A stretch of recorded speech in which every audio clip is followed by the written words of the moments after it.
Hello and welcome to episode 59 of Triumph Beyond Trauma. I'm your host, Rosie and I am beyond grateful to be back here again with you all.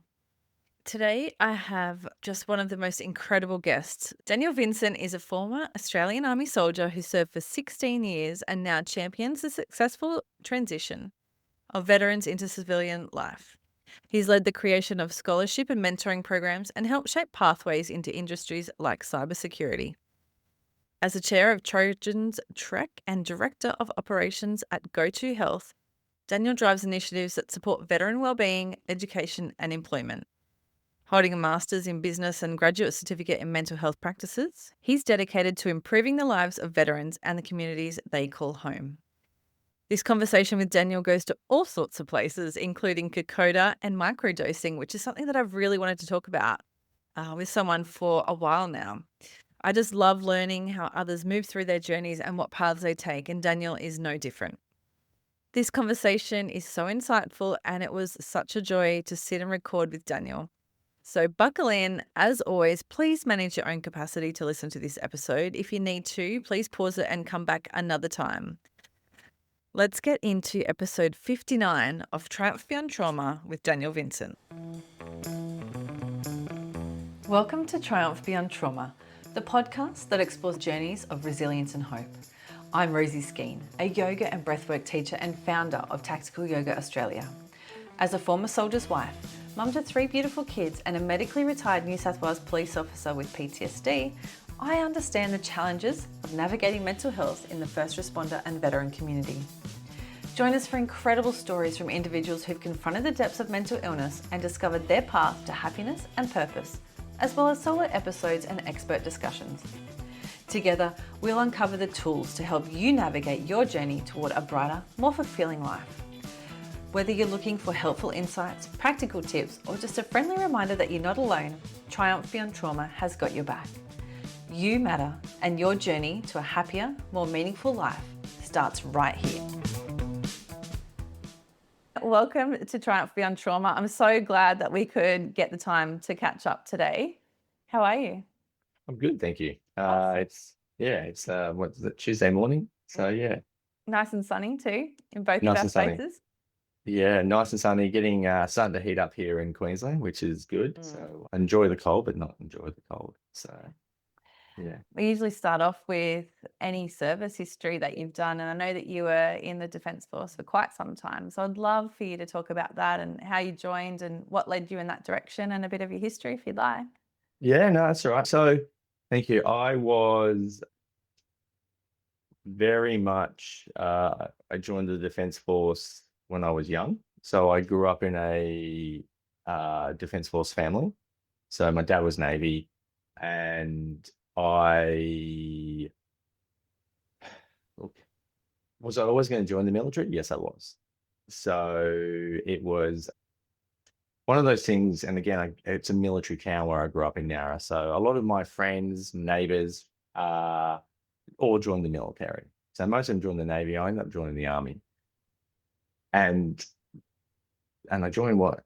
I joined in 2000, where it was the beginning of Australia's almost like wartime service. So I was lucky in that I didn't join in the peacetime army. I joined straight at 2000, and within my first 12 months, I was already on deployment in East Timor. Yeah. So, and I was only like 20 years old. So, I look at my son now, who's 18, and I was like, man, I was like, in 18 months' time, I was already off fighting. Yeah. And doing stuff overseas. So yeah, I joined at a young age, went off to Timor within 18 months, and within the first 6 years of my career, I'd been overseas 5 times.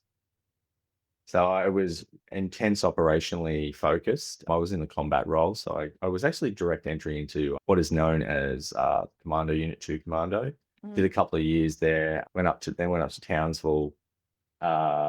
Went to come back and met my wife, and so who my wife is now. Yeah. And so yeah, it's and then I deployed a couple more times, and then I got a sustained injury. Now, we were talking before, and I'll bring it back, and I'll say the quote that I was going to say at the beginning, which was something that my son said to me the other night, which I thought, hey, that's a really good quote. And I might start using this a little bit more.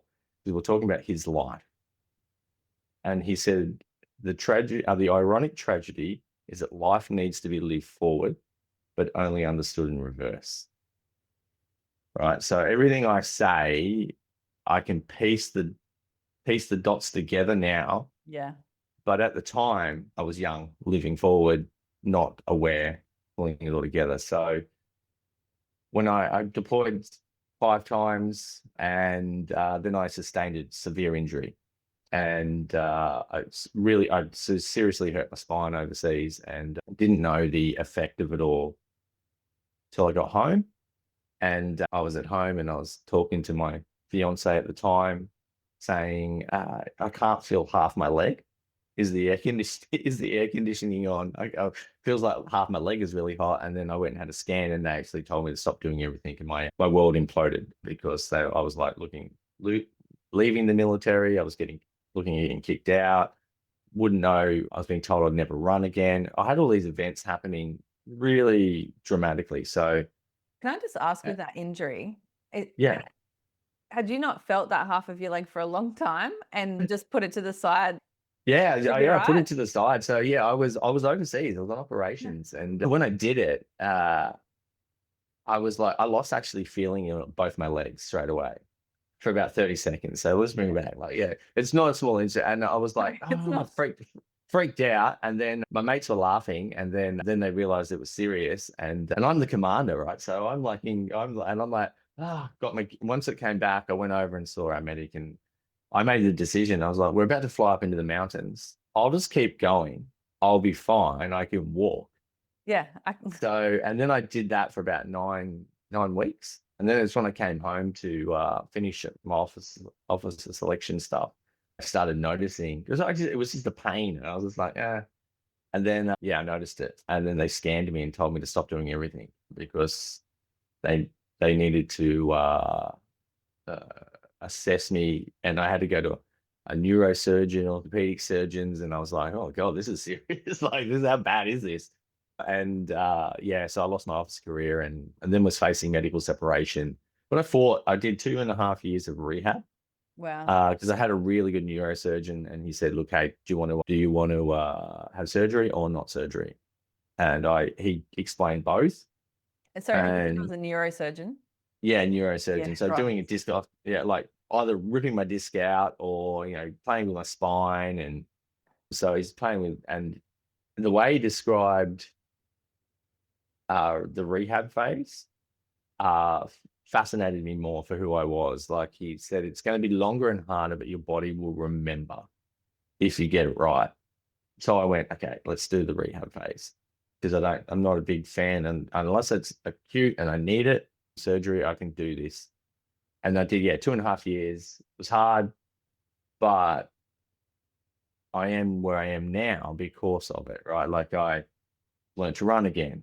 I do long distance triathlon. I fought to stayed in the military. I wrote a big letter saying, "Don't discharge me. I'm physically better now, not to the point of where I could go back to my war fighting stage, but I can pass a BFA. I can do these other things that kept me in the military." So they made me, and I call it my fourth. They made me a clerk. There's nothing wrong with a clerk. Again, come back to that quote I said. At the time, I was like, oh, Mm. why, how dare you? But it was actually really good. Like I became a war fighter who knew policy. Yeah, yeah, okay. So fast forward, I got to, I had a really, really nice career. I stayed within the military, enjoyed what I was doing. I got to deploy again, even though I kept turning down deployments because in my head, I was like, I'm not going to be out there fighting a war. I'm going to be in the rear echelons doing paperwork. That doesn't sound like a deployment to me Yeah. because that's not what I joined the army for. So I took a break. So I took a break after 18 months because I moved to London. I got to the 10-year mark. My wife got a promotion with her job in Rio Tinto. We moved to London, had a bit of fun there, stay-at-home dad. Hardest thing I've ever done, looking after a 2.5-year-old to 5-year-old I thought it was going to be easy. I've trained soldiers, been shot at, been bombed, saw death at its finest, and no, it's the hardest thing I ever did. Yeah. Like there's this little human is its own little human, and it doesn't take orders like other people. They don't care. They don't care. They're like sociopaths, like little sociopaths. But uh, this little sociopath is now 18 years old, and I have a 13-year-old as well. So he and a she, being 13. Fast forward again, came home, got back in the military. That was always the intention. Mhm. Did a few more years and got to finally did a deployment with being a FARC back in Afghanistan. And it was eye-opening. It was very eye-opening. I got to see the Afghanistan being run as, I don't know if you've ever seen the movie War Machine. It's got Brad Pitt in it. It's actually really funny. That is Afghanistan. That was what I was seeing, witnessing all these generals, and I was like, this is wild. Yeah. From like But the back end. the back end, yeah, the Yeah. back end. But I could also see Afghanistan falling apart, Mm. right? Again, that quote I just used. I was connecting all the dots. I was like, whoa, this is not going well. Yeah. And it's not gonna, I reckon in a couple of years it'll be all over. Like it was almost like the fall of Saigon. It was like watching that, and I'd look at a bit of history. I like to understand the past, so then we don't make the same mistakes and connect the dots. So yeah, I was, and then I got out. So I came home. I was pretty annoyed with the military at that stage, and I said I'm getting out, and I was ended up getting medically separated. So and then I went to work in the civilian sector. I bounced around a little bit, and I had again some pretty uh, interesting events happen to me whilst I was trying to deal with my stuff. I knew things weren't right, and I knew they hadn't been right from about 2003, like 2001, Pretty 2003, early right? on. Yeah. I'm young, right? Yeah. And I'm just like pushing it behind me and pushing it behind me. But I was getting medically separated out of defense, and what I was being forced to do is confront everything At once. at once, like just hardcore confront it. And that's the claims process within defense or DVA. And it's horrific, right? Like I thought I was pretty strong, but it's horrific. You have to live this sick world. Like you have to convince other people you're sick so then you can get the benefits. But by the time you get the benefits, you've lived that sick world for so long, you're now convinced you're sick. Yes. And it's wild, right? And again, I work in this space. I work for one of the largest medical providers in the veteran space, and they're purely focused on recovery, getting better. We have a small portion of where we do the claims because it leads into recovery, right? Because you can understand this journey, and then we get them better. But I was living this world, and I've used it before in the past, like the feather, the bat, and the bus. Again, it's that ironic tragedy. You have these little moments where the feathers are these gentle conversations, this meeting of a person or an event or a TV advert that sparks that, like, oh shit, that was unusual. And then you get the bus, which is like an argument or a fight or it's not as gentle as it is. It's a bit of like an injury or something like that where you're like, oh, maybe I'm pushing too hard or I'm in the wrong direction. And then if you don't listen to it, the bus will come and get you and it'll reverse over you and run you over. And that's like cancer or a divorce or a major event, or that it's survivable, maybe, if you listen and you're able to do it, right? And I had those moments. Like I've had them all through my life, but I had some pivotal moments about 2019 where the universe the universe was driving, I think, about 6 buses at once. And it came and got me. And they didn't get me, they just like reversed over me as well. Yeah. So I was working and I was enjoying my job, but I was not enjoying it in the sense that I felt purposeful. I was making money, a lot of money in the recruiting space. I'd taken all my knowledge from the military and, how to infiltrate and understand and profile. And I was profiling companies and people, and I had like a list of, who their kids were, how old their kids were, what team their sports they played for, Yeah. their pronouns, their gender, like everything that about them. So when I'd go to a meeting, it wasn't about recruitment. They knew I was there for that, Mm. but it was more about understanding them from the human factor. So then uh, they felt comfortable working with me. But again, I was making lots of money, and I was like, this is fun, but I'm not enjoying it. Yeah. And then I had like a lot of events happen really quickly. So I attended a motorbike accident right near my house. It was we were about to go out for lunch, and I was picture I'm in a towel. I've just got out of the shower, and I hear this. Ooh, it was like huge, and I was like, "Oh shit, that's a car crash and a half right near our house." Jesus! And my little son at the time's like, "Oh, Dad, some dude just crashed his motorbike," and I was like, "Oh," Yeah. um, You're like, oh, that's and I not was gonna be like, good. "Eek, that's not good." And I see one of my neighbors go past, and then my wife, I said, "Where are you going?" He goes, "I'm going to go. I'm going to go and look at it." And my wife's like, "You probably should go." And I was like, "No, Daniel doesn't want to go." Yeah. And then my wife said to me, "No one's probably going to know what to do down there." Because I've worked in the ERs in Iraq. I've, been and seen it all, done it all, worked on some pretty heavy cases in the ER. She said, "Go down there." And I was like, "No." So I put on a pair of black shorts, right? So a pair of black shorts, that's it. Went down there barefoot, nothing else.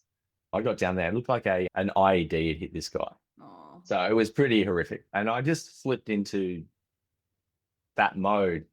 And so, yeah, I got there, did it all, was patched him up, you know, fixed him up, kept him conscious and alive till the ambulance crew rocked up, and I was talking to the ambulance crew, giving a nine-liner down the phone because no one could describe what was happening, and I was like talking to him down the phone, giving a nine-liner, and like they're like, "Who am I talking to?" And I was like, "Just answer. I'm just answering your questions." And then they had like all these crews rock up, and so I come back up, and I'm like covered from head to toe in blood. Mm. And I remember taking my gloves off, laughing. Like I was just like laughing at the moment because I'm like, these are useless. Because I'm like, I've got like Full of blood blood. leaking. Oh, just leaking down my arms into the gloves. I'm like, there's no point. I've got no shirt on. So, any cuts on me, I'm like, I'm gone anyway. So kept him alive. And I later learned that this guy was attempting his own life, which sort of rocked me, right? And I found out he was a neighbor from a Oh. couple of doors down, and it changed his entire appearance, right? Yeah. So I didn't know who it was, right? Changed his entire appearance. So I had no idea. And so that rocked me because I'm in deep in this world at the moment. And then a few things happened at work, and I was like, fuck, hell, this is hectic. And then I figuratively and literally went to a cliff because I was like, wow, this is intense. Life is too hard at the moment. So obviously didn't do what I was doing because I'm sitting here now. And then, I thought, okay, I'm good. And then the universe went, no, it's not. You're not listening. And then I was driving my car a week and a half later. And it was, I was just everything when I piece the pieces together, right? Like if I go back and I reflect on it, I'm like, yeah, this is meant to happen. Yeah. Because there's no way in my like I drove the wrong way after picking my nephews up. I'm thinking, why would I go to the swimming pool this way? Like it is completely nuts that I went this way. Because the pool was just around the frigging corner. I just went the longest way possible.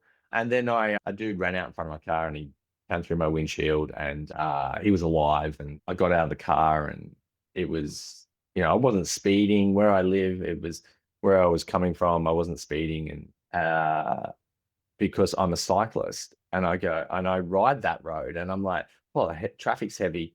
I wouldn't want to be a cyclist today. So I'm just going to drive slow. Yeah. and he came from another way out of my blind spot between a car and a bus, and you're never going to see him.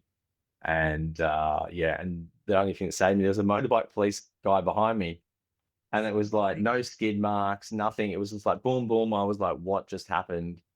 My nephews witnessed it all. They told me, I was like, did a tree fall over? Like, I was like really shocked that they're like, no, a man, Dan, Uncle Dan, you hit a man. And I was like a human. And like, I was still trying to come to grips with what, just like, I hit a human being. Where did this human being come from? Yeah. Like, did he like fall out of a tree? Like, kind of thing. Like, but yeah, so I got out and I was actually, my wife describes it, I was very emotionally numb. Mm. I went into very, it was almost like I detached and I went into, okay, I need to now focus on my net. I walked over to the guy, sat down, looked at him, did an assessment, said, just went through, mate, you're going to have a skull fracture, came through, said, probably have a broken arm. Looks like you've got a compound fracture to your ankle. You're going to be okay.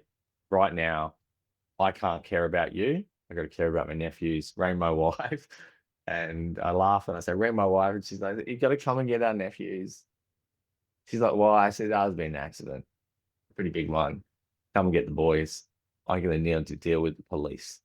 And Mm. she's like, "So I didn't want to freak her out on the phone."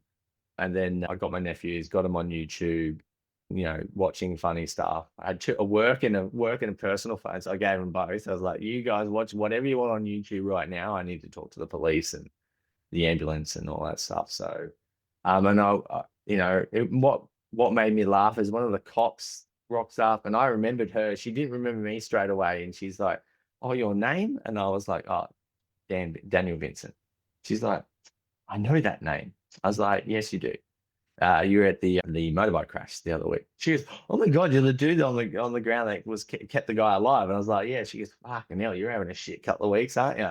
And I started laughing, and it was like that dark humor that brought me back out. But it was, again, that moment brought me to realizing that, that I needed to change. Like, I was not enjoying my life. Again, connecting the dots right now when I look back at it. And a couple of other smaller events happened where I got the choice. Like, it was more of a warning. I don't think he was ever going to do it, but the psychiatrist said to me, he goes, "Hey Dan, I need you to take a break. You've been revving so high for so long. Take a break, or I'm going to admit you to a psych ward." And I tried to negotiate with him. I was like, "So how long is it the psych ward? And what do I do in there? Like, is it Yeah. fun? How Like, is it? is it like Is, a holiday yeah. camp kind of thing?" So Exactly. yeah. And I was negotiating with him. He's like, "Are you negotiating with me?" And I was like, "Well, I'm trying to figure out what's, option A or option B, Yeah. which one's the better one here." And he was telling me to take a break from work, right? I had the luxury, I've been medically separated, I have a pension, I had a pension. So what he's trying to say to me is just go and discover yourself. So I took option A, I took a break, resigned from my job. Yeah, resigned from my job. And then, because what he was, his exact words were to me, he goes, "There's a 2-month minimum in the psych ward." And I was like, "Right." I said, "But I can leave, can't I?" He goes, "No, this is not the one where you voluntarily come in and then you can leave when you want. This is when I tell you you can go." And I was like, "Oh, all right, I'll just take option A." All right, yeah. And he goes, "Good choice." Yeah. So yeah, and then I took some time, and then I was forced to take time even more because I broke my collarbone mountain biking. But yeah, I took time and discovered myself. Was that another little feather for you to Yeah, it was just slow the fuck down. So slow down, Daniel, because if people are listening to this and yourself, I have undiagnosed ADHD. I run at a million miles an hour. Always, my brain's always processing. I connect dot. Now I've learned to connect the dots really quickly. So yeah, and then uh, discovered I went on a veteran retreat over to East Timor. You know, got the opportunity, got to bring my wife, Oh, which was really nice. Like, it yeah. was phenomenal. And this is the beginning of the change, right? It's the beginning of the change because I sat in nature and I said, I sat by myself at some stages and said, all right, I'm listening. All right, what do you want?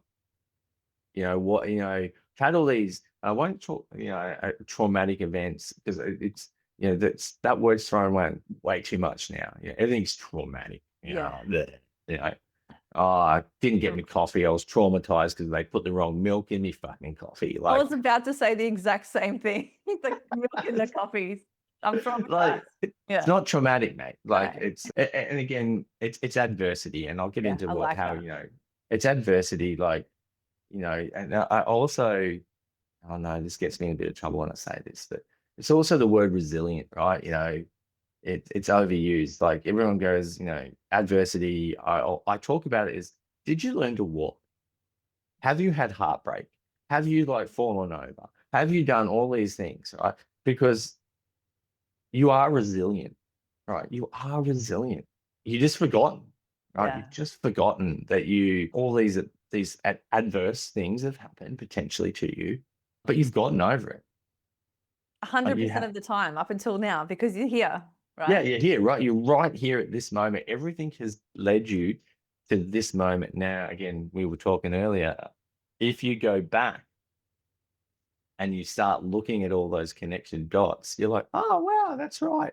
Oh my God, if that had happened, this led to this. Oh my God, if I was, I was 10 minutes late to that, but because I was 10 minutes late, I actually met that person who had that conversation with me and so on and so on. And then you're like, oh, okay, that's why I'm here. Here I And am. I talk, my son talks about stuff with me in the military, and he will say, do you regret some of the stuff, like, not going back to the commando unit, or, being a little shithead in the commando unit and pissing people off?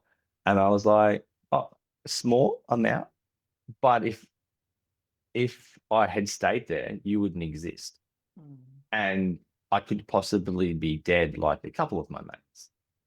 Right. So I don't regret it because all those little events that happen have led me into here right now to be right at this conversation.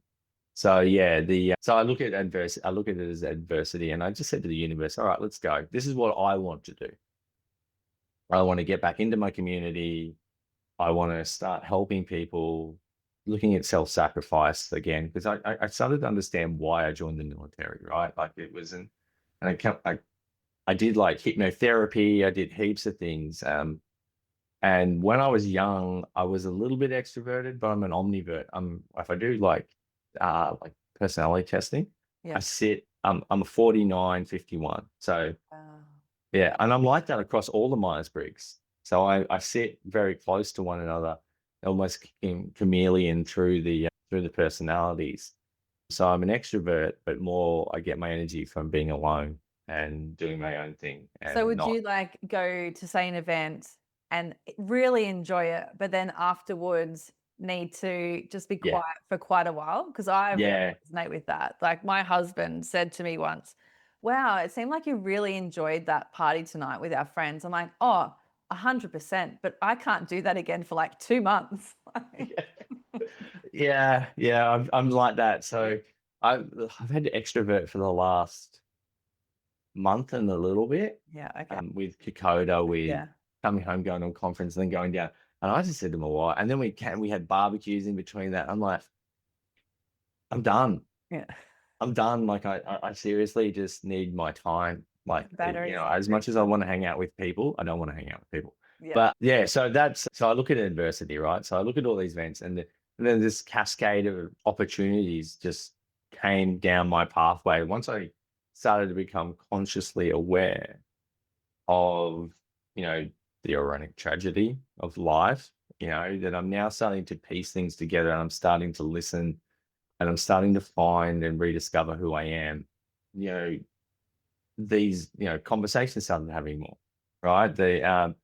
People would, again, I look at, I had a job opportunity where I worked with, in the disability space while studying my master's in mental health. I should never have got this job, but little funny events happened Yeah. where I got it, and I was grateful for that opportunity because it allowed me to then reflect on my own health whilst dealing with people who have physical disabilities who are being judged long before I even get judged.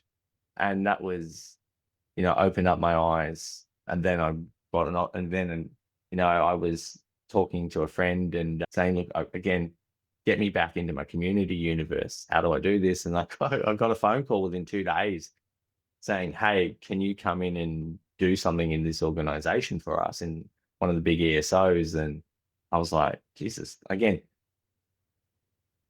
I didn't think it was random because I had asked for it. Yeah. And next minute, this conversation's and then I went and started my community, left that job, took a break from the veteran space, and then, went back out and said, hey, I'm looking again to get back into the community universe. What are you going to do? 2 days later, I meet the old chair of Trojan's Trek, right? And I'm working for a medical practice, not this one at the moment, but and I'm just having conversation with him, just watching him reverse his car in a caravan park where I'm camping. All right, Oh, so it and it wasn't was organized? no, it was just Oh, purely that's coincidental, amazing. right? Yeah. Purely coincidental, Oh, and it was funny because he's reversing his caravan in, and I'm watching, and I'm putting sunscreen on my son's back, and he's like, he's really calm, Dad. And I was like, yeah, he is. He goes, imagine what you'd be saying to that dude right now. And I was like, yeah, I probably would have told him to fuck off multiple times, like, getting angry.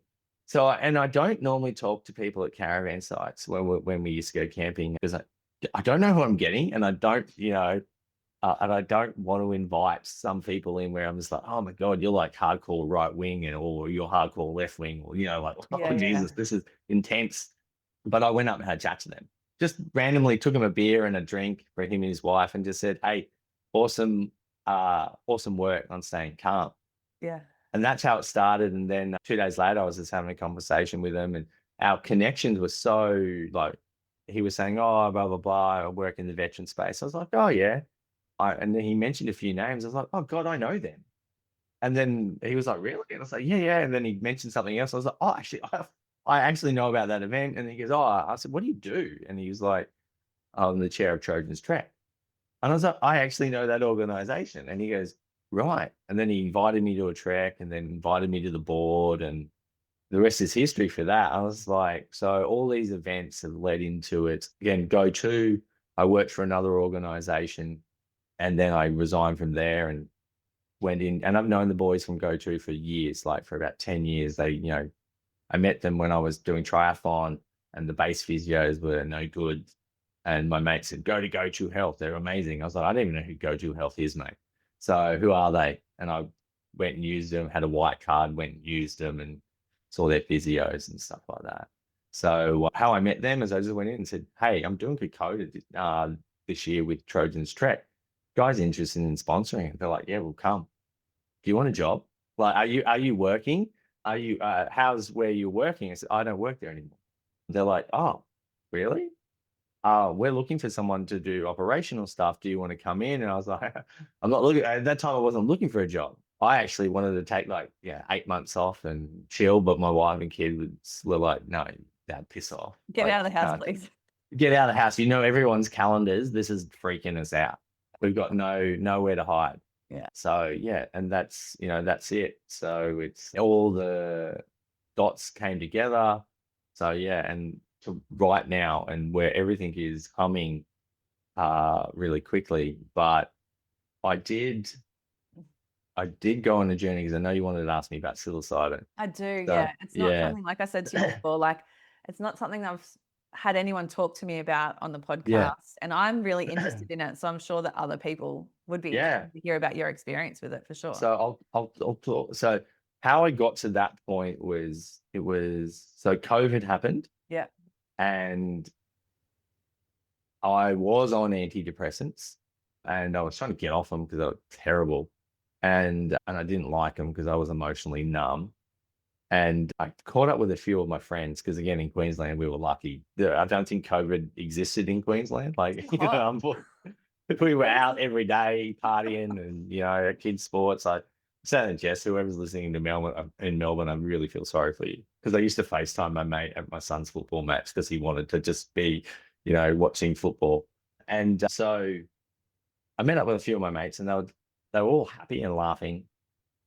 And I was like, "Oh, what meds are you on?" And they started joking, saying that, "Oh, they got out and they're on psilocybin, they're microdosing." So what it did is I went and started doing research into it, reading the papers, reading understanding what it was about. Again, I've taken ecstasy as a kid and MDMA and all that stuff. So I did my research. Now, I will say it like this: it will find you when you're ready, right? That's like anything, right? Again, the dots. It'll find you when you're ready. I just happened to have a chance to go to a lot of my mates. I was like, "What are they?" And he goes, "Oh, they're magic mushrooms." I was like, "Oh, really?" He goes, "You want them?" And I was like, "Okay." So I took him.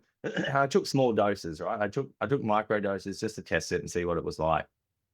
Again, I didn't tell my wife, right? So I will try things and do things, and again, I didn't tell my wife what I was doing because I know my wife. I love her to death, but this stuff would freak her out. Yeah. So I didn't want to tell her.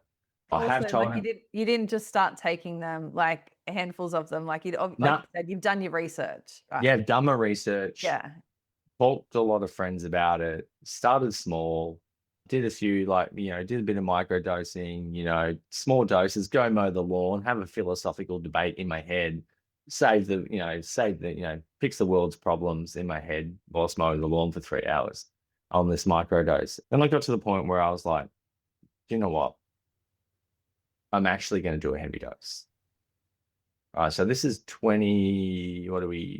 end of 2023, 2024 is when I did it. So I did my first heavy dose, and I'm talking like 5 grams, like hero dosing it up. Let's just go straight hardcore into it.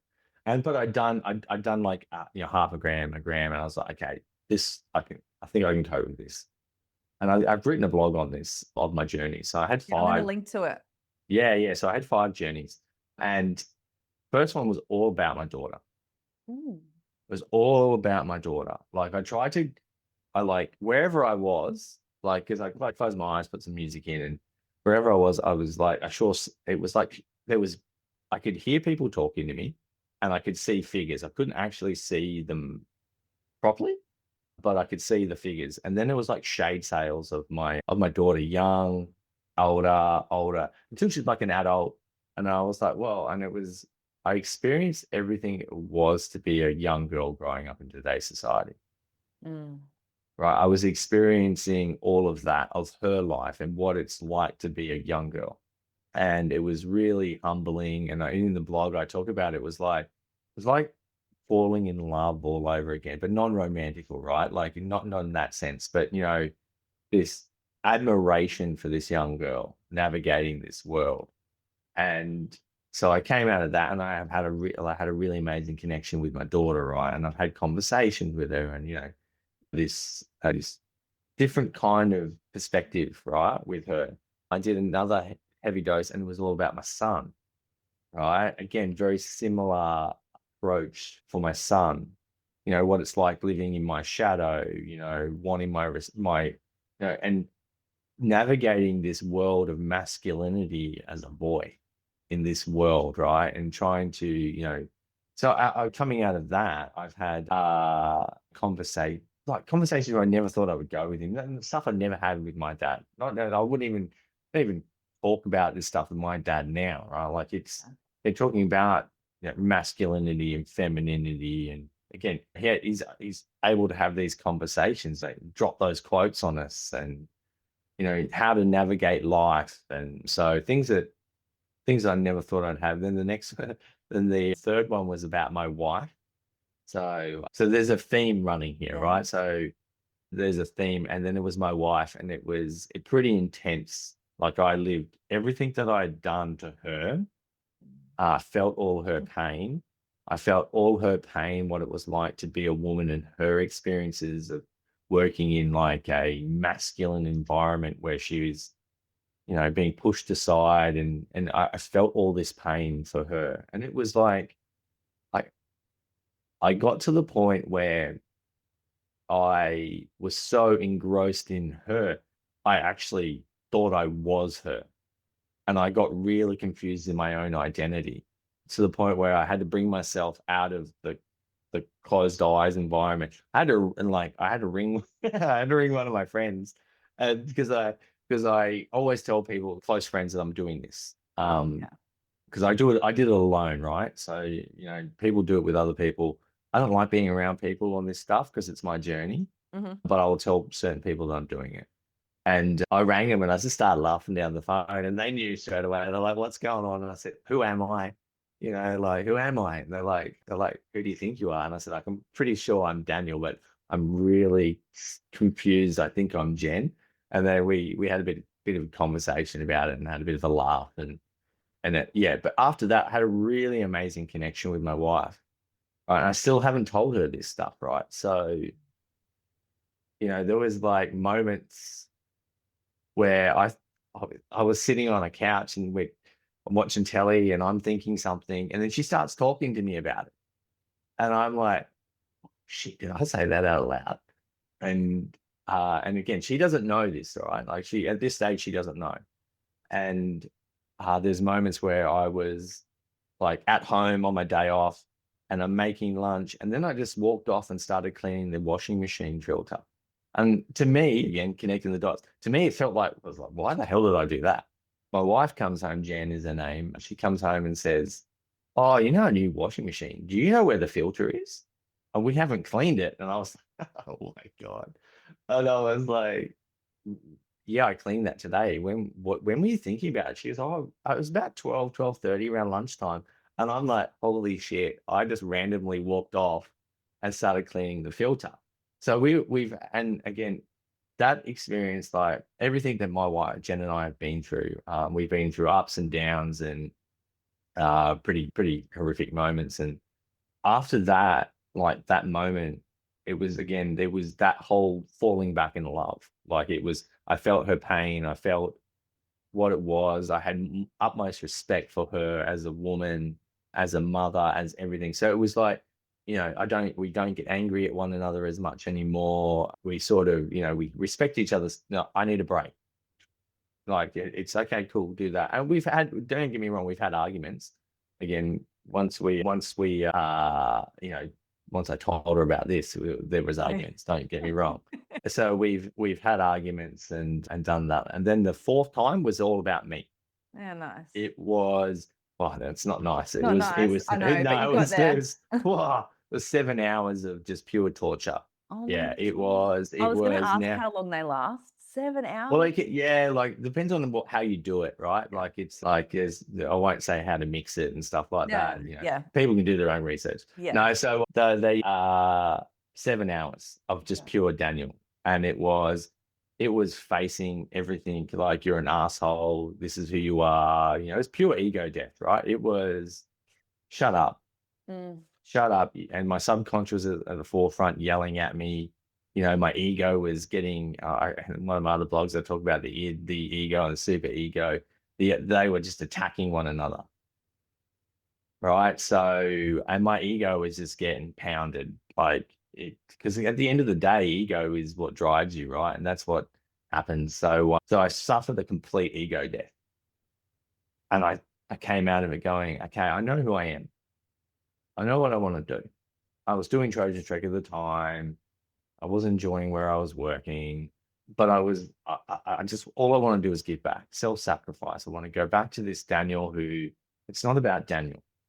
It's about other people, right? Yes, I'll live my life and I need my energy and I need to understand me and recoup my energy when I need to, but I'm not doing this for me. I'm doing this for someone else.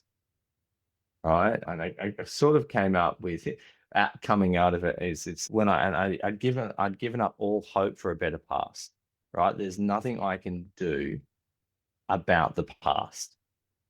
I can't change it. It's Yeah, happened. yeah, I just going to learn from it. Right. Again, connecting those dots. All right. Let's start understanding the dots and try to be more consciously aware of things. So, and then I had an opportunity to go and do ayahuasca. Now, I went up to do it. I didn't even make it to the ayahuasca. We do a little thing called they do rapé. It's like a tobacco. They blow up your nose. It cleanses your pineal gland and all this stuff, prepares you for ayahuasca.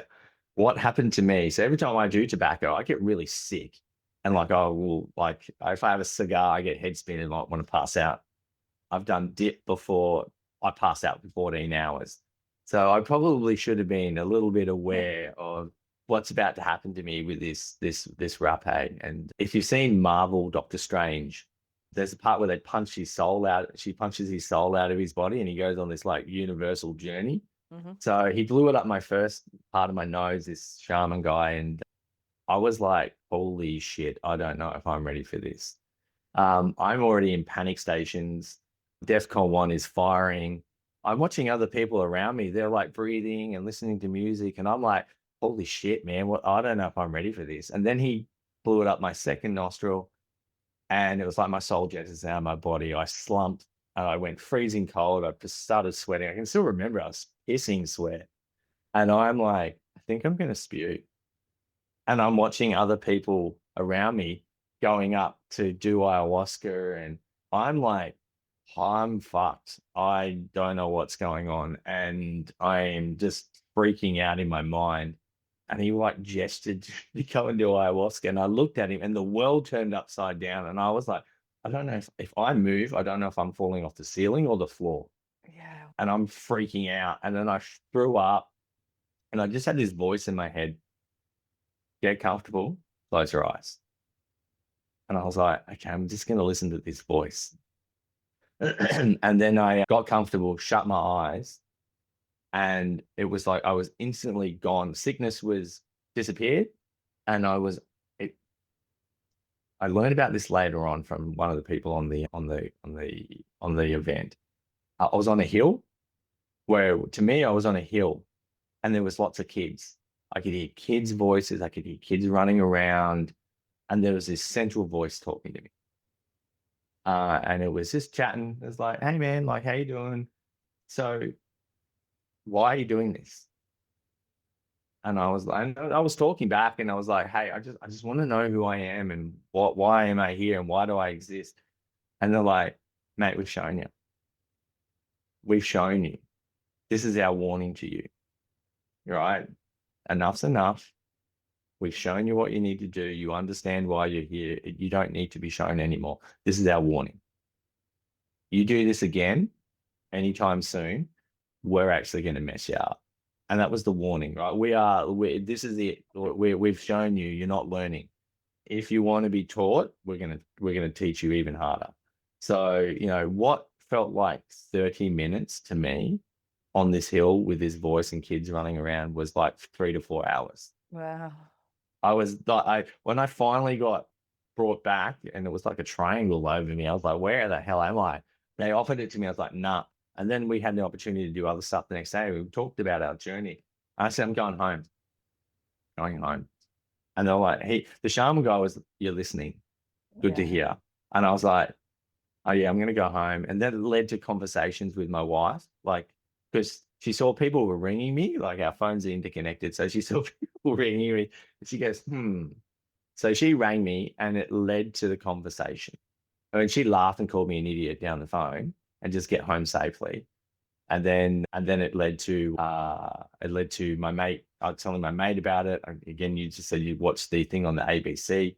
He said, "Hey, can you come and talk about your journey? Because the way you talk about it is, it's not, it's not about just getting high. It's about Yeah. understanding the lessons and everything about you. Again, the drug isn't the therapy. The therapy is what you learn from it during it and what you do afterwards, right? And again, I've talked to people who do DMT and they've done DMT for 3 years straight, and I'm like, you're missing the point, brother. Yeah. You're just using it as an escape. You're not actually listening. And again, the lessons will just stop, and you won't learn anything, and you won't get as high, and so on.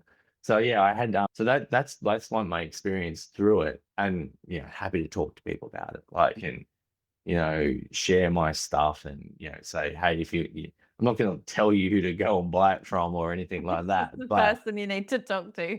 yeah, you need it going because if it's going to find you, it'll find you, right? Mm. Um, but yeah, so but that led me. There was like I literally when I did the fifth time with that rapé, I literally quit my job like 2 days earlier, and my dad was talking to me about it. He's like, "What are you going to do about a job?" And I was like, "What do you mean?" And it felt like I had quit 6 months earlier. Like in my head, Already checked out. I'd processed everything. I had so many closures with certain things happen. Like, one of my papers got finished off. Like all these things started closing and connecting and happening rapidly, like really quick. Trojan's Trek took off.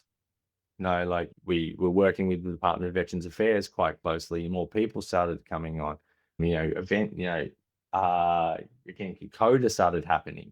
All these little synchronicities started happening really, really quickly because I was consciously aware of what was happening, and I'd had the ego death, and I was starting to, do things not for me, but for others and encouraging people to do it that way. Like, again, if you come to Trojan's Trek, the first thing I will say to you, are you doing this for you or are you doing this for others? Because if you're doing it for you, you're in the wrong freaking place. Mm. This is not about you and your ego on that you're a healer and you're fixing people and, you're a part of a group, collective, helping others rediscover and awaken who they are.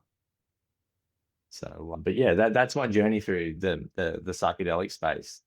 So it's positive, but and again, I've heard horror stories, right? Yeah. And my warnings is don't mix it with certain medications and do your research. And there's certain mental health issues that you should never do. If you've got any signs of psychosis, don't even do this, right? Like, Yeah. because you'll end up with schizophrenia and again, I could have thought I was Jen permanently walking around. You never know. Like, it could be two Jens. No, I'm joking. But yeah, so again, it led to a lot. And again, there was arguments with my wife and I about it because I'd hid it from her. Yeah. But again, we worked through it, and I explained why, and her beliefs and my beliefs are completely different. So yeah, that's it, and yeah, and then did Kokoda. So like fast forward, like Let's just did Kokoda. go. I want to know all about it because I haven't spoken to Roger yet. And like I said Oh, to you, yeah. and you probably know, he came on earlier this year, Yes. fundraising and talking about it. Yeah. You guys just did it last month, right? Yeah. September? Yeah. Was it Yeah. October? Last month. Yeah. September, Last yeah. month. Yeah. So yeah, can we talk about that? Yeah. So yeah, Kokoda. Oh man. Did I underestimate the track? Yeah, 100%. Is it 100 Ks? Is it Yeah, look, it's about undulating? 150. Yeah, about 115 with the like so. Did I underestimate it? Did I overestimate my abilities? Yeah, I did 100% as well. Yeah. Uh, it's it came like how do we get Trojan's Trek is all the mind, right? It's all the journey of the mind. The way we do it now is it's really fascinating how the facilitators and the board and we've all got together and we've really designed this amazing. The results that we're getting, the way we test it is phenomenal. So the Trojan Trek is the mind, right? And I said, how do we do a fundraiser and but also make it of the body as well? So mind and body. I want to do something that pushes people's physical limits as well. Because that's who I am, right? Triathlon, Ironman. I'm like, I've gotten better from a spinal injury and a neck injury. Like, you can do this. Let's go and do it. So we were originally going to do a marathon, but that didn't eventuate. So we got Kokoda. And Kokoda was always on the track. We're going to do something different every year, but we're going to do Kokoda every year now. Oh, Yeah, so it's going to be a yearly event. So it's going to be an annual event because it was such a success. Both we were able to raise a lot of money, but also from everyone's feedback, right? And the group that we're working in with is a purely PNG organization, completely fascinating. We've got some really fun not fun, but really cool things that we're actually going to do next year that involves the community, the PNG community a lot more. So next year should be a lot of fun.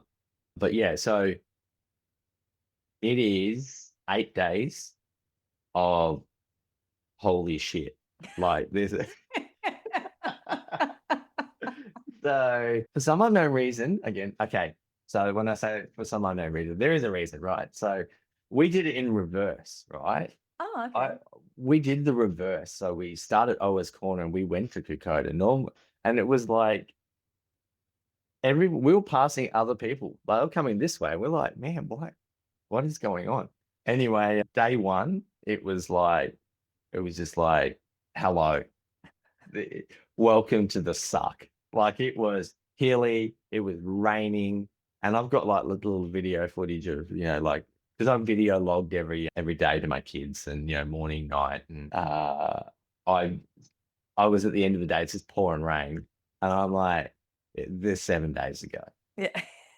This there's 7 days. This is brutal. My You've already legs, been there a week and there's still 7 days to go in your mind, like, oh, my legs are dear. hurting already, right? And I'm in like, and I ride like 100 Ks on the bike, right? Now 180. I'm like, why are my legs in so much pain? And so day one, again, we've got current serving. Oh no, did we have current serving? No, we didn't. We have like we had spouses. So again, it's open to anyone, right? Anyone that is connected with someone who's served in the police force, or sorry, in the emergency services or the military space, right? Yeah, so we had spouses, we had a husband and wife doing it. They were great. I think about me and my wife doing it, it would have been hilarious, like, because I'm bubbly and laughy and extroverted and on those events. So I would have been talking, and I was talking up a vertical hill like this the whole way up.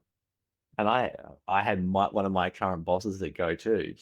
He's like, hey, do you realize we're working up a vertical hill, mate? And I'm like, yep. And he goes, you know, you've talked the whole way up. Can you just shut the fuck up?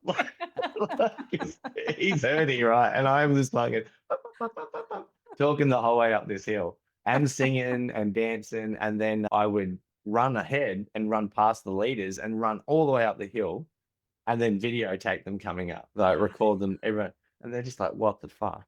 And so yeah, so day two was brutal. It rained 80% of the day, and we did 15 plus Ks, and in that 15 Ks, we did 1.8 kilometers of climbing, and then 1K of descent. Oh, that's So a lot.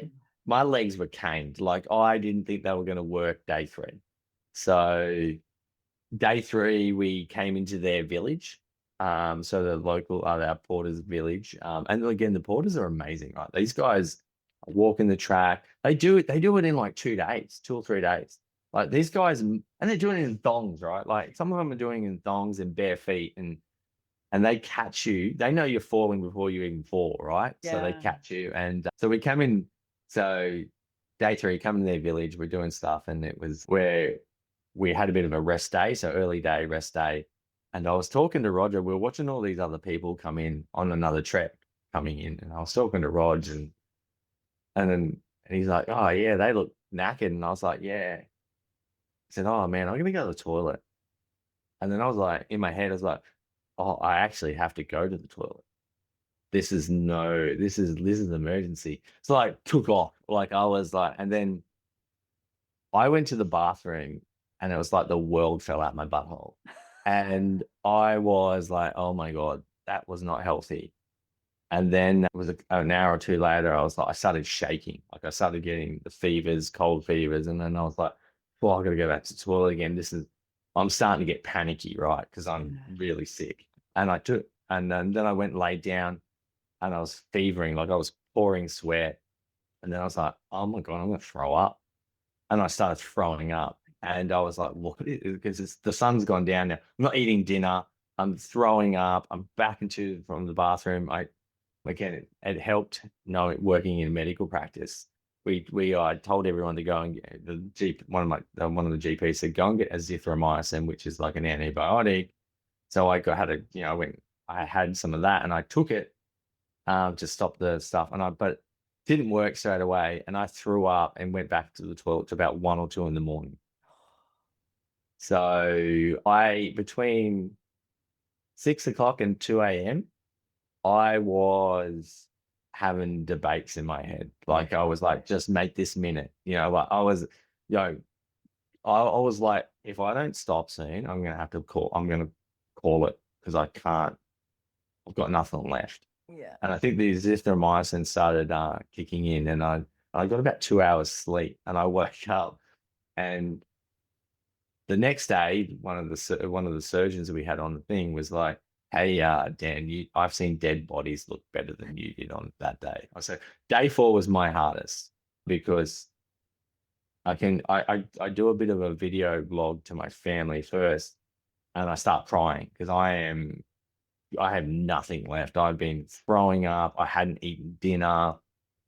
So I've got nothing in my body. And I'm like, all in my head is like, I don't know if I'm going to make this. Like, because I've got to go and walk like 12 Ks over mountains right now. And everyone's like, what, looking at me. And I didn't join in any of the cheers or nothing. I was just standing off to the back, just like pouring sweat because I'm still sweating, No cold more chatty sweats. Dan. No more chatty Dan. Dan didn't talk at all on this day, right? And I was just head down, and they tried to take my bag off me because you carry your own day bag with your water. And all I'm thinking is I need my water with me. Like if something's going to go wrong, I need my water with me and my electrolytes. And I managed to walk, and I took Imodium, and I was taking everything. And I got to a point where I'd stopped and I was sat down. I was just pouring sweat, like I was cold sweats. And Kieran, one of the owners of Go2, and it brought me back to reality a little bit. I don't know how far we'd walked at this stage or where we were in the journey. He's like, "Oh, what do you want on your tombstone?" And I was like, started laughing, like, because I started laughing, and I was like, I don't know. And he goes, here lies Dan shits himself to death, like kind of thing. And it brought me into reality a little bit. And then I like stood up and I was like, oh, still delirious. And it was we had Dan Kieran, one of the VC recipient on our trek, and he Wow. came over and he pushed me and then ripped my bag off my back, like, and said, "We're taking this." And then two guys shared my backpack for the rest of the way, and they just threw water bottles at me, and I walked all the way to the point of where every time we stopped, apparently I passed out. I just fall on the ground and just like go unconscious. And they check on me, and I had two lolly snakes. Like apparently I was leaning against the pole and I was like passing out, and I was like, "Can I have a snake?" And they were like, "Okay." And they're like Miranda, one of them, gave it to me, and I ate it. And then I like passed out, and she jammed another one in my hand. And so there's photos of me just like unconscious against this pole with like a lolly snake hanging out. And they did like a full service and on one of these hills I think it was Brigade Hill. I had no idea. I was not even with the world. And I had taken more azithromycin and more Imodium, and I got all the way to the village, and I was like started to feel a little bit better. And then the next morning, I was a completely different person. You can tell, like in the video log, you can tell I'd lost a heap of weight. So I burned off about 4,500 calories with no intake. So just sheer willpower. I just went back to my military days. So like I had walked, kilometers before, I've done hardcore stuff in my combat days. So, and then it progressively got a little bit easier, and the river crossings, and, then I dropped back to help other people who were starting to feel sick, and then punch forward. And again, highly rewarding, Yeah. very rewarding, amazing. Like uh, Kieran said something on the, at the end is you need to do something hard every year, Yeah. right? To remind you of your existence in life, right? And I agree with that, right? Like I think again, that's why I want to do it every year. And I think this year we're going to look at trying getting 20 people there, and really do something challenging. And there's people on there that never thought they could do something like this. Danny if you watch our videos on LinkedIn and Facebook, we all got together and just voted on who should be the first person across the line. And Oh, they go again, who fits the things of Kokoda: mateship, sacrifice, endurance, and we all voted. And Danny had never been away from her kids for this long. She's a spouse of a veteran, right? So her current serving military member. How we met was just through a friend. All right. Like, it was my friend said, "Oh, this girl is looking to do some fundraising. This lady's looking to do some fundraising." And we met, and she lives around the corner, right? Would never known this. She lived that's around the awesome. corner. But everyone voted for her, right? And she thought she'd never be able to do this. And so it is highly rewarding. It's a seven out of 10 climb, right? Like, yeah, I understand why it's a 7 out of 10, but amazing. Like, you go from humid jungle to about 2,250 meters, and it rains, and then it's now freezing cold, Yeah. like ice hitting you in the face. And then you go back down and it's like warm again. And you're like, wow, this is bizarre. But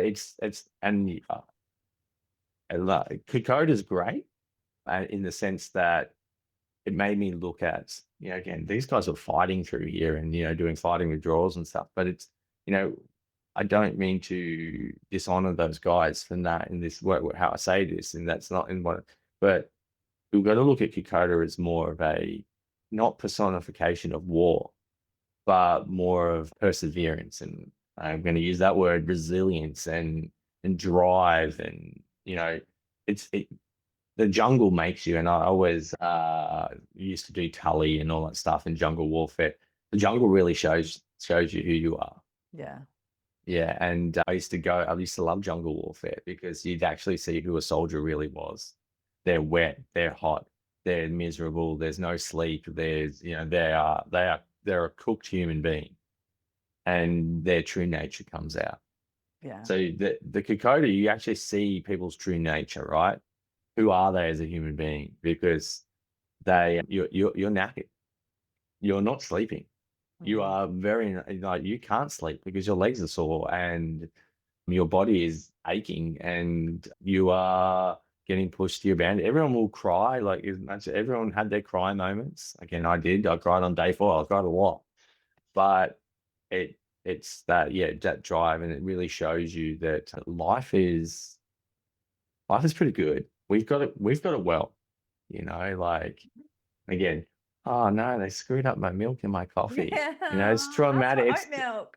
Oh my God. Like, so, but it's, you know, you're living on spam and wraps and chips. You're like, whatever, man, just give me that food. Like, I Food. don't care.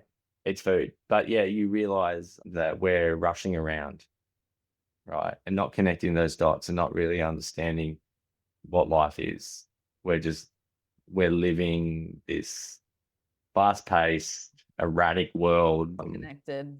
disconnected. Again, and I'll use disconnected in the sense where one of the most common things on Trojan's Trek is they say, "I thought I was the only one." Oh, Mm. I didn't. And I'm like, it blows my mind every single time I hear it when someone says it to me. Thought I was the only one suffering, man. I'm like, man, we live in this connected world where everyone's talking about fucking trauma and, I'm depressed and and a traumatic event. Like, it's in our faces, but we still feel like we're the only person. Yeah. So, and again, we're so connected, but so disconnected. Yeah. Like, we have the ability more than ever before in human history to have Yeah. connection, and everyone's doing it on their own, is what I feel like, Yeah. Yeah. We've lost our sense of community, right? Like, if Yeah. you go back, centuries, right? We grew up in community tribes and, tribes, if someone was injured or someone was not well, the tribe came around them and they got together and they fixed this person as a community. They were like, pick this person up, let's get them better. And if you were narcissistic, the community has got rid of you. Bye. See you later. If you're self-centered, you're gone, mate. Where we've gone the other way with the world now, right? We praise and worship these narcissistic people and we put them on pedestals. Oh, that's Yeah. how I want to be. Yeah. Like, you're like, no, it isn't, because that drives people further and further away, and the wedges start to happen, and you're left and you're right, and you know, your polarizing events start to happen, and we go into chaos where we are right now. Right now. Yeah. So yeah, but yeah, that was Trojan. That was Kokoda in a short summary, but it was highly rewarding. And again, I've done hard things, and I was joking with Dan Kieran along the way. I was like, do you remember when we were like 20? And we didn't serve together, but we were done similar deployments. And I said, like, you're 20 years old and you're in East Timor, and you're walking up mountains like this with a 50-kilo pack on your back and a gun Yeah. and all this ammunition and everything like that. And you're like, da da da da da da, like, yeah, ready to get shot at, right? Potentially. And now we're like, oh, Jesus Christ. Oh, my left knee's really sore. Like, you've got nothing. And you've got like 8 kilos on your back. You're like, oh, do you have more ibuprofen? Like, so I need to take some more ibuprofen to take the pain away. Like, you know, it's just such a difference. Like, again, that's why I said I overestimated my ability. I'm like, yeah, man, I'm triathlete. I've done heavier things like this in the arms corps world, in the military. Yeah. Oh no, on my knee. Ow. Oh, on my knee. I'm old now. Oh, my knee. So the prep work's going to be a bit different next year for the next one? Yeah, so if anyone's thinking of doing it, come and do it. Like, I'm not trying to. I highly recommend doing it, and I think we're going to get the EOIs out by the end of the year. But go and do a Stairmaster. Just go on the Stairmaster for 8 hours, and just Every day. every day. Just walk the Stairmaster for 8 hours a day for 8 days, and then that's how you do it. Or just go and do stairs where there's about 1,000 stairs, and then walk down them, and then walk back up it, and then walk down them, and then walk back up it. That's the best way to do it. Or walk with your like when you're on the guides, when you've got the guides and the porters, they take little steps, and they walk. The way they walk is phenomenal. Like a few of us started walking like then.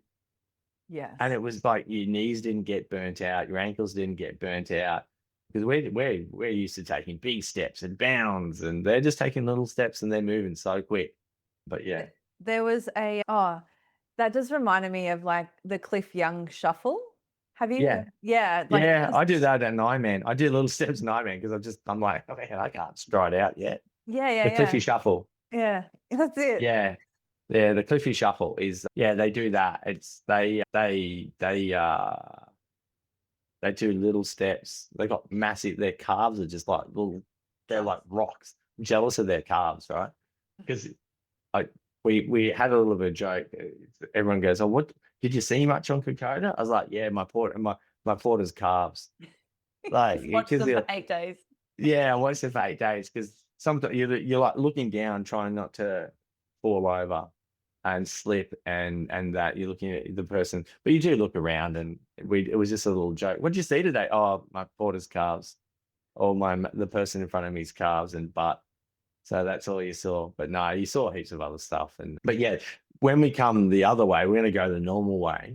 Okay. It's a lot easier in the first couple of days, because we saw people and they're like, oh, we're at day 3, and I'm thinking they've still got like makeup on, they look fresh, and I'm like, what is going on here? You guys are like, and I'm like, you know, I'm like, are we like tripping in our heads? Like, we're knackered. yeah. But I'm not looking forward to finishing that way, because we're in Kokoda, it's flat coming into where we went in. It's like about 5Ks of flat. Nice. Yeah. Right, where we're going to finish at Old Corner. You are walking up a hill, man. It is brutal. Like, it's not an easy hill, man. It's not an easy hill. Because I was going down and I was like, this is how we're starting. Is this how it's going to be? This is going to hurt my knees a lot. My knees. My knees a lot. But yeah, it was a lot of fun. Again, we're going to do it again next year, same time next year. We've got a bit of legacy stuff that this track's going to pass on to the next track Oh, that nice. we're already in negotiations with South Sea Horizons to organize a few things. So then you guys get the guys and girls who get to go on the next Trojan track. It's going to be pretty nice, and then you guys will pass it on and to the next track and so on and so on. And then I've got a little surprise that I'm going to give away to someone in a bit of a contest. So yeah, it's nice. And yeah, anyway, that was Kokoda. It was amazing. I'm glad we did it. I was going to do Base Camp Everest, but I pulled that and said, let's just stick with Kokoda. Yeah. It's a bit closer to home, but it's also people know it. And I saw all those people get stuck in the mountains recently with the snow coming in with the Base Camp Everest. But yeah, we're going to do it again next year. Yeah. And you raised the money that you wanted to raise. Did you hit the target? Yeah, so we've raised $139,000. So we're only looking for anywhere from about 80 to 100. Yeah. So we did really, really well. Like I was over the moon. Like it was phenomenal. So we had companies come on board and sponsor it and stuff like that. But it's my thing was when we brought it out and we said we want people to raise money. I did get kickback, right? Like people were like, oh, it should be free. And I'm like, yeah, okay. But it's your buy-in. Yeah. Like if you don't have buy-in to something, again, that's what we do on the trek. I agree. You get buy-in to your life, right? The trek's free. Come on the trek. It's free. We've got sponsorship. We've got all of that stuff covering the events and stuff like that. Everyone's a volunteer. No one gets paid. But as soon as what we do is we get you to buy in on your life, right? The way we've done it is it's only you that now is going to fail on the trek, and you've delivered a plan in front of 15 other people. So you're failing yourself and those 15 other people. But Kokoda gets fundraising. We set targets. This is what you need to make. It's buy-in. Yeah. It's your buy-in to wanting to come and do this. So then your buy-in then allows other people to come and do Kokoda or come and do Trojan Track events. So it's not that, yeah, free, great, awesome. Yeah. It's good. Anything that's free, you don't enjoy as much, right? So I agree. So, and that's my always my voice back to people when they go, should be free. I've heard veterans go, it should be free because I served my country. And I'm like, cool, so did I, mate. Whatever, shut up. Awesome, good on you. Yes. Like, I'm not downplaying your story. No. But hey, mate, so did I. Yeah. So have you got more treks next year? Yeah, so we've got 4 coming up. So we're just going into planning phase. We've got 4 coming up. We're just going to work out when they are. So we'll have 4 normal normal Trojan tracks. Yeah. We'll have a Kokoda. We have a New York Marathon. Oh. So yeah, we've got New York Marathon. We've got 5 tickets to the New York Marathon. I want to make that emergency services related. It's the 25th anniversary of 9/11 next year. So we managed to jag some tickets to that. So we've got that. And then we're actually looking at a spouse one. So we're just trying to figure out what we're going to do in that space with the spouse one. But yeah, it's purely for spouses. None of the veterans or emergency service members. Yeah, it's to give the opportunity back to the husbands or wives who have actually had to live within that realm and help them navigate it. So we're just trying to figure out that one. Yeah. So it's to give them the opportunity to have their voice and get away with other spouses and start to build a community around that, because there's so much focus on the injured person. Again, injured is the person going through adversity, that we forget about the family unit. Yeah. All right. The family unit's always forgotten. I always fall back, and when everyone says to me, operations must have been hard. I said, yeah, it was. But I knew where my meals were coming from. I knew where I had to be every single minute of the day, right? Yeah, again, I had to go outside the wire or and do scary things. But my Jen had to run a household. She had to run kids. She had to work her job. She had to get kids to school. All these other aspects of life. And Dad just gets to flit in. Yeah, hey, I'm coming home for leave for 2 weeks, and I come in for 2 weeks, break up the routine, Oh, yes. It's and horrible. then scoot off again. Yeah. Yeah. All As right, I've been the wife. yeah. It's So mental. It's actually mental. And like Rob didn't do deployments, but he did a bloody lot of training and he was yeah, in during COVID. So he was away for yeah, a lot with that sort of stuff. And I tell you what, like getting your routine is good until you come, yeah, like the guys or girls come back and you're just like, what the hell? yeah. It's out of control. Yeah. Yeah, and it's so we forget about that Yeah. family unit that holds it all together, and that vicarious trauma that rips through the kids, right? Like as much as people go, oh no, my kids are resilient, and no, they don't. They're not. They feel everything, right? They feel it all, and they're quite empathetic. Yeah, kids are, right? And they walk around on eggshells to protect you because they're worried. Like I have those moments looking back again, connecting all the dots of when I know I was needing help was like my daughter was like 3, and I love my like I love both my kids to death, right? Like I absolutely love them. And I was playing My Little Ponies. Yes. Like so this is 10 years ago, right? So this is 10 years ago now. So like when I'm getting early warning signs of like shit's not right. And was she yeah, she's about 3 or 4, so about 10 years ago. And I'm playing My Little Ponies with my daughter on the ground in her bedroom. And I was like, oh no, I want to be Applejack. And she's like, no, you're not Applejack, you're Pinkie Pie. And I was like, no, I don't want to be Pinkie Pie. I want to be Applejack. And she's like, no, you're Pinkie Pie. And I was like, honey, Dad wants to be Applejack because I like Applejack in the cartoons. And then she said it again, but she said it in a different way, which made me tweak my head. And she goes, Dad, you're Pinkie Pie. Yeah. And I was like, oh, are you saying I am Pinkie Pie, as in I am the personality of that pony? She goes, yes. And I was like, oh, oh. And I was like, okay, what's Pinkie Pie? Who's Pinkie Pie? She goes, Pinkie Pie is this pony that's really funny. Everybody loves them. Pinkie Pie can go psycho and just go really psycho, and everyone freaks out, and then they don't know what to do. And this is what a 3-year-old describing it to me, 3 or 4-year-old describing it to me. And she's like, and she goes, and then they go really happy again, and everyone's like, I don't know what just happened. Yeah. And I'm sitting there going, just looking at my daughter. And she's like, so you're Pinkie Pie.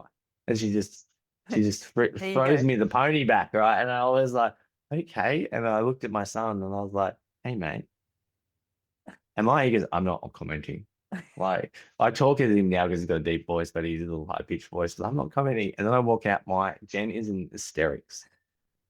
And she's like, wow, you just got told, didn't you? Right. So they feel it, right? They Yeah. they They sense it, know. and they know. And again, we being through this journey, I've been able to talk to my kids, openly. My son's 18 now. I talk to him about stuff, and I say to him, like, I've been through shit, and it hurts, and but I'm always here for you. I understand. I can't understand what it's like to be used, but I can sort of understand the situation. So, but yeah, we forget about them, Mm. right? And especially the spouses, right? Everyone just goes, "Oh, your husband," and I'll use husband a lot because military's 80% male, right? Yeah. So, oh, your husband must be going through so much. And like I was only just talking to my wife about it the other day, and she goes, "Yeah, people just forget about us." And I'm like, and again, that was that whole journey of psilocybin with her. I felt everything I'd done to her. Yeah. So she was like, I had that utmost respect for him now. Like it was hard for her, and it's hard for everyone. But again, if we open up our eyes and become aware, everyone's going through their own journey, Oh, everyone. right? Yeah. It's everyone's going through their own journey. Everything's, uh, you know, sometimes you're like moving really quick and your wife is moving really, your wife is moving, she's walking, you're running, right? And vice versa. There'll be points when she's running and you're walking, and it's understanding, and again, your friends and all of that is it's understanding that you need to sometimes just stop and look back and go, oh shit, I'm leaving you behind. Mm. Are you okay? And ask that question, are you okay? And they might turn around and say, no, keep running. Right, I'm watching you, keep running. I'm good.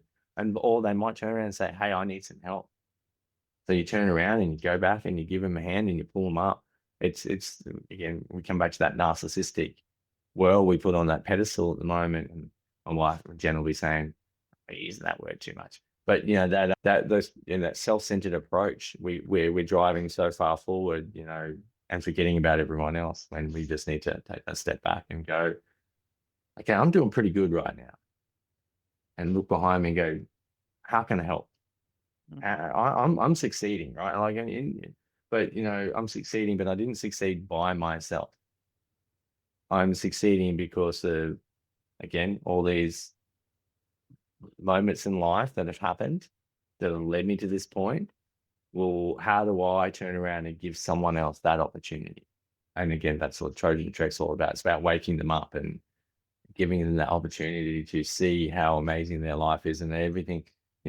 Survivor guilt. Lots of people come on with survivor guilt, and it's what I always say to them: if you're meant to be dead, you'd be dead. Yeah. If you were meant to be dead, you would be dead. You're not meant to be dead, so live your life. So, what's Yeah. I listened to, I can't remember who it was that was on a podcast, and they were talking yeah, about how they went through survivor guilt as a veteran. And they were just saying, I just chose to live my life as best as I could because that person couldn't. yeah, And they haven't been given that opportunity. And that's how they sort of move through that yeah, survivor's guilt. And I'm like, that's such a beautiful, instead of getting stuck there. yeah. And it's like I've had a chat with one of my friends about death, and I don't fear death. Death is It will come. whatever. It will come. It'll come and get me whenever I'm ready, and whenever it's ready to come and get me. Well, when I'm not ready, I'm not. I don't know. You're never ready, right? So, but it'll come and get me, and enjoy my moments while I'm here. No death is a pointless death. That is how I view it. Death, again, dying naturally, taking your own life, whatever it is, it doesn't. It's not. It's not pointless, Mm. because the ripple effects of that, again, coming back to that ironic tragedy, until we can come back. And I use things like, if you look at, you know, Daniel Malcolm for a perspective, right? What a tragic loss of a useful life, right? But we have that ability to look back now and go, his death wasn't in vain. Look at what's come from that, this charity, these laws that protect other kids. Was that meant to happen? Maybe it was, right? Like that event meant to happen. Mm. Right? We use Gundaroo in just north of Canberra as one of our sites at Pope Diggers Rest, the Pope family. Hugh and Jenny Pope, very big in the Royal Commission and stuff like that. Their son was killed in Afghanistan. And if it wasn't for that event, Trojan's Track would not be there. Right. Like, there's helping all these other veterans and emergency services rediscover who they are. They get to experience their farm, get to experience so much joy and recovery and positivity, and they get to be a part of this recovery because they come and. So again, no death is in vain, Yeah. irrespective of how it happens. And again, if we have the ability to look at death as we look at life, how much more joyful would living be, right? So Mm. that, that's it, that's just me. But that's what I Okay. try to impart on people on the trek. So Yeah. when I'm there, so Yeah. yeah, I have conversations with my children about death because I'm pretty matter of fact about it as well. Like it's going Yeah, to happen, and they're like, but what about this? And I'm like, you don't know when or where or how, but I guess if you just know that it's going to happen, that will help you live every day. Like just remember that's going to yeah, happen one day. So, you know, yeah, make good choices, like, and yeah, enjoy it yeah. as much as you can. Yeah, don't fear. Like we live in so much fear of everything at the moment. Mm. Fear of this and fear of that, and fear that World War III is going to happen and China's going to attack the US and blah. Like, but we also fear, like, my son talks about money. He's I said, Mum and Dad are well off. Like we're doing pretty well. Like you know where all your food's coming from. You know where you've got shoes, clothes, bed, still asleep. So, but he's but they still live in this fear of, like, I'm just like, don't, dude, there's so much food, there's so much abundance in the world right now. Mm.